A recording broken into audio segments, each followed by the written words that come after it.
As has been the case for many, many months now, Friday's U.S. jobs report will have little to do with the traditional headliners. NFPs and the unemployment rate have been and remain at levels that easily justify the normalization of monetary policy. The trouble is the same has not been the case when it comes to earnings, and the subdued nature of this indicator has been a big reason behind why the Fed has been so slow to commit to the reversal of monetary policy. In recent months, however, we have seen evidence of a pickup in the hourly earnings component, which has influenced the Fed outlook that in 2017 and into 2018 has demonstrated a clear move away from the dovishness and over into the realm of the hawks. Signs of pickup on the hourly earnings front are also used as an indicator of inflation, something that is expected to play a much bigger part in financial markets as 2018 pushes on. And so the focus is on the hourly earnings. If we see any deviation from expectation, volatility is to be expected. Anything that produces an on-net higher than expected result will do a good job making compelling case for more US dollar upside. The implication, of course, that higher earnings means higher inflation, which means higher US rates. Anything on the softer side could very well inspire profit taking on long dollar exposure, while possibly inviting renewed dollar selling from medium and longer term accounts more focused on the US administration's commitment to a soft dollar policy. But what's becoming increasingly apparent is the weighing influence the prospect of higher rates is having on the U.S. equity market.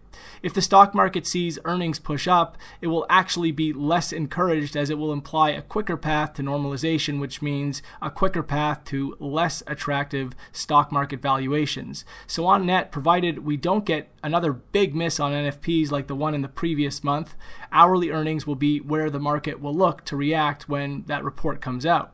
If we break it down, here's how it all looks. Hourly earnings are expected to drop back to 0.2% month over month from 0.3% previous, while the year-on-year number is expected to hold steady at 2.7%.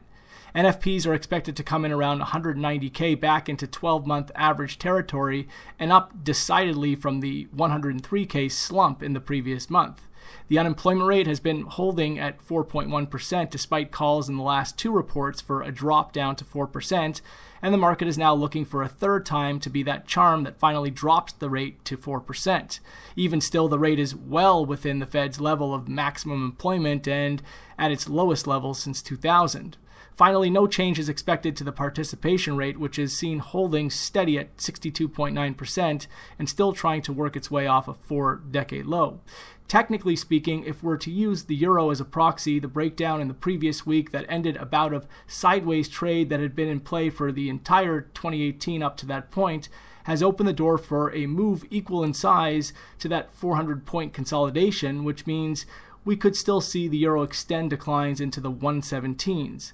What's important to understand is that the drop into the 117s would do nothing to compromise the medium-term uptrend in the euro, with the area serving as a formidable entry for dollar bears to add to existing exposure or build into new exposure short the US dollar.